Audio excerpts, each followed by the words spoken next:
just got the parts from Carolina Classic Trucks. Now these are the rear cab mounts, and they are packaged very nicely, by the way, separately and bubble wrapped. And they're also wrapped in plastic too, so that way they don't get rusty. So this is what they look like outside the package. Very nice, thick metal, well made, and it has a coating on it too, so that's beautiful. I was thinking it was going to be regular, just bare metal when it came, but nope, they're coated. But basically, how these are going to go, they're going to just bolt right up to there, and I use grade 8 bolts for that, where there's just so much weight on it. You'd want to go with grade 8, but unless you have the factory rivets, that's probably your best bet.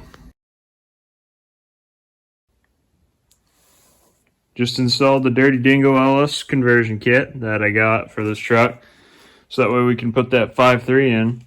But where it was 4-wheel drive, I had to go through them to get the special bracket, and you can buy that kit right on their website. But it's made beautifully. Comes with everything you need if you buy the adjustable LS mounts as well, so that way you can adjust it wherever you need it.